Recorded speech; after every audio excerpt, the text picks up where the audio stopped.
My name is Jack Dylan Grazer, and today you're watching a show called Grandpa's Tales. A little snippet of the little moments that I can capture with my beautiful, beloved grandfather. Grandpa, you remember the first time, I think it was one of the first times we went to the pier together, you and I, we both had hot dogs. You ate 2 of them. I know. And what did you say? When you resort to your second, you said, Grandpa, we're munching. We're munching. So, we're at this place, Ronnie's, which is a pretty monumental place in our life. Wouldn't you say, Grandpa? I spent many days right here. Me too. Many meals. I grew up at this place, yeah. When I picked you up from school, you said, Grandpa, let's go to Ronnie's. For these cheeseburgers. You remember the first time you had ice cream? It was an Eskimo pie on the stick, with a vanilla with a chocolate coating. Yeah. Stove heart. It was so good, yeah. Because you never had anything like that. Never had anything like that. Yeah. How old were you? About 10 years old. No, 12 years old. Because that's after we moved to Baxter from Carlos Chapel. How many places did you move in Tennessee? Oh my God. We lived on Mine Lake Creek. We lived at Carlos Chapel. I lived in Silver Point and the Ward Holler and Baxter. What was your favorite place? Mine Lake Creek. Yeah? Why? Because of all the outdoors and the stream of water going down through the beautiful valley, And we'd go fish out of there. I told you about me and my brother. We'd take these fishing cages and put them in the banks. Yeah. First we'd get the worms from the barn, these big earthworms. Then we'd go, in 2 hours, we'd have enough fish for dinner.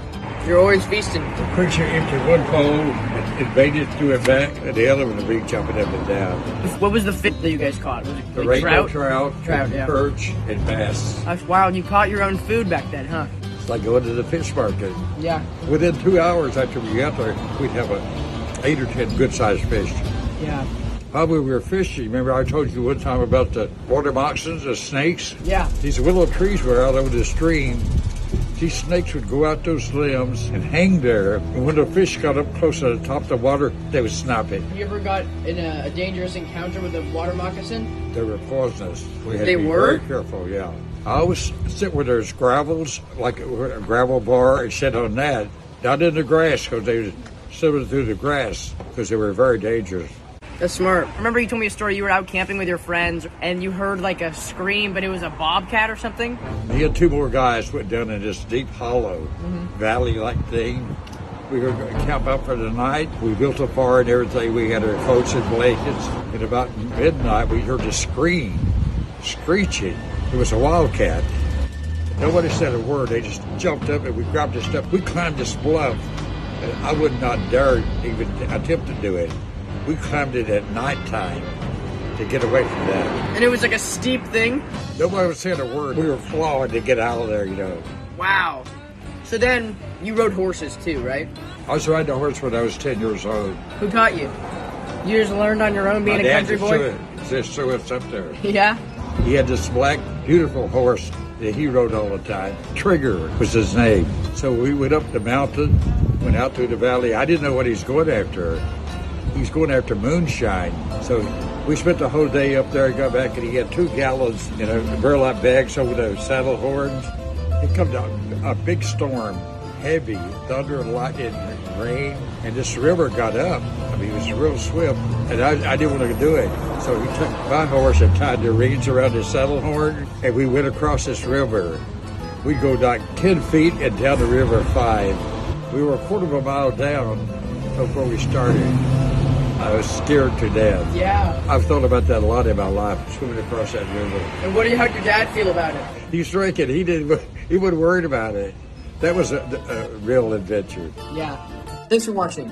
Tune in next week to watch Grandpa's Tales. I remember when I was shooting the show in Italy and we went to France. We went from Paris to Normandy and we visited Omaha Beach, where your brother had died when you were 8 years old on D-Day in World War II. And so when I took, what was that experience like going back there? It was great because I can remember in 1944, we was at my grandmother's house. Me, Dean, and Donald, 3 of us, set us down and said, I've got some bad news for you boys. Your brother got killed in the Army. At that time, I was 8 years old. It really didn't affect me that much at that time because he was 13 years older than myself. And I remember the last time I saw him, He walked out of the house with a uniform on, and he gave us each one $1 each. And he had to go catch a bus to go back to the Army base. Yeah. That's the last time I saw him. When you and your mom took me there to the beach, you see me walking on the sand and looking at those embankments up there. It was suicide. I just imagined myself getting all that on that boat front drop down It and must have been so running scary. out there and them shooting at me with machine guns. It's inescapable. They're above. You're sitting ducks. Is the Navy, does that count as military? Yeah. Oh, sure. Yeah, it does. So you've had your fair share of military time. What did you do in the Navy? What was your job? When a plane landed, I'd jump up on the wing and ask the pilot how many pounds he had left on the gauge. Uh-huh. If he had like a third of the tanks full, then I'd write it down and I'd call the gas guy and I'd say, he needs 2,700 pounds. What's that job called? A gas checker, I guess. Or aviation machinist mate? Aviation machinist mate covers it all. Oh, yeah. You work on the planes, you service them. So that was you. When in Midway Island, I would take the cowling off the engines and change the filters, change the spark plugs. But I was a third-class petty officer then. Wow. But when I was 17 years old, I was in the Tennessee National Guard. That's carrying an L1. Yeah. I told you about the story in Georgia. Tell me. They took us over there in the morning. So we'll be back at 6 p.m. It's 1800. So at 6 o'clock that afternoon, no one showed up. And we had these little cans of food in the can back in World War II. So we sit there. So about 10 o'clock, no one came. So I told you, I just crawled up on the bank and went to sleep. 6 o'clock the next morning, they came and got us. So we were out there all day, all night. They just showed us how it could be. Yeah. That's good training. In other words, they tell you, it was not always reliable when they said, we'll be back. Yeah. That's when I decided I didn't want no part of the Army. At that time, everybody went in the military. When you got 18, you were going somewhere. So I came back home and joined the Navy.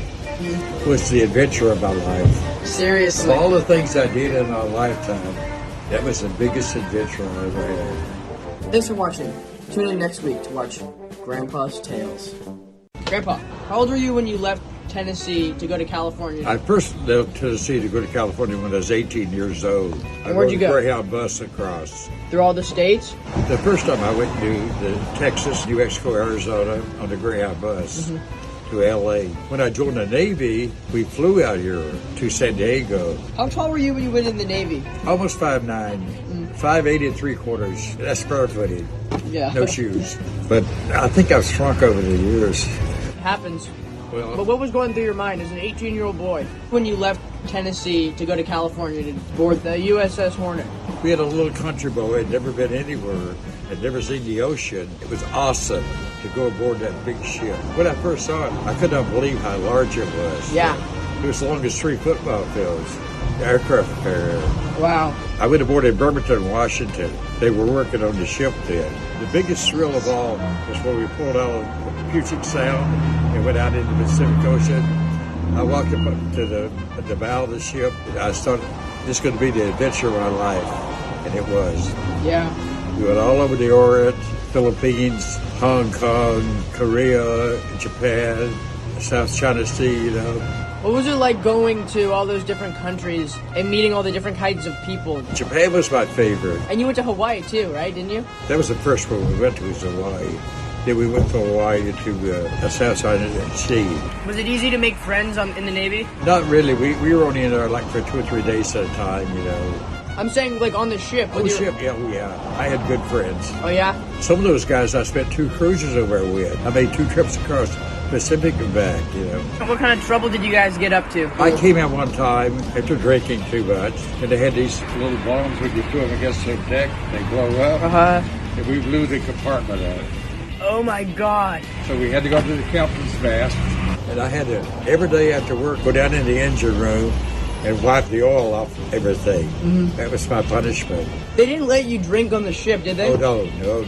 There was a strict rule about that. One time at Christmas in San Diego, we took a sea bag. All of us chipped in, and we bought all kinds of drinks. And we drained the coffee. They got a big coffee urn, and we poured all this in and mixed it all together.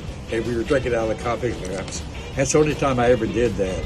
Yeah. But we kept it quiet and didn't get in trouble, you know. So. Now, on the topic of alcohol, when did you get sober completely? What year? 89. Yeah, I haven't had any alcohol in 30 years. 30 years. It's incredible, buddy. Yeah, it was the smartest thing in my life. Greatest decision. Alcohol. Oh, yeah? Plus it had a bad effect on my youth. Anybody out there watching, stay away. You know? Yeah. It's okay if you can drink it in moderation, have a beer or something, but I drink 6. Your new addiction is burgers. Yeah. Thanks for watching. Tune in next week to watch Grandpa's Tales. What's it been like living through so many different eras of the world? Like, you've lived through 8 decades. 30s, 40s, 50s, 60s, 70s, 80s, 90s, 2000s. You've seen it all. You've witnessed the future happen. The biggest thing in my lifetime is technology. Yeah. When we lived on Mine Lake Creek, we had a dry cell battery radio with an antenna running up the mountainside. Wow. That's the only outlet we had to the outside world. I could hear President FDR with his morning chats where he would talk to the nation, and we used to listen to the Lone Ranger, but that's all we had. Yeah. But Jack, there was no stress, peaceful. You were in nature. Yeah. And in the summertime, we only had wood like Bill overalls. That's the only clothing we had. No underclothes. And no shoes most of the time. No shoes in the summertime. We got shoes in September, and you had to last a year. If I was on a soft dirt road or something, I'd take my shoes off and tie the strings and put them around my shoulder to save my shoe. That was a prized piece of clothing. The shoes. Shoes, yeah. But what was it like watching the world come into the shape that it is now? Like, I mean, like, even being in the 80s, from the 30s to the 80s, there's a major jump. So what's it been like living in the 30s to the 2000s? Completely different. It's unbelievable. It's Unbelievable. like, it's unmatched. I went through all the major technology that we had. I didn't see a television until, I think it's 49 or 50. Wow. When we moved to Baxter, they had one in one of the stores there, had a TV. I thought they had a film in it and it would run out. Yeah. The technology is the big change in my life. And even the cars and stuff. Everything. I used to stay at my grandma's house and listen to the steam engines, big steam locomotives, you know, puff, puff, puff, puff, and airplanes. They had no. If you wanted to go to California then, you took the train. Growing up in Tennessee, were you raised on like the philosophies of like Southern hospitality, right? But you're kind of just born into it. The main thing I remember about growing up in the South is that everybody helped everybody else. Mm-hmm. If it was a neighbor in need, everybody was there to help. And they weren't doing it for money. They were doing it because they cared. They did it because they loved the people next door. They were friends, neighbors. If somebody's house burned down within a week, they had a new one built. Everybody in the community would come here and work. Wow. So everybody had a genuine concern for everybody else, yeah. The main thing I remember back then, there was no stress. You had to work. Every day you was either growing food in the gardens or the fields, or you was cutting wood for the winter. We didn't get any time out. Sundays, Saturday, we worked all day.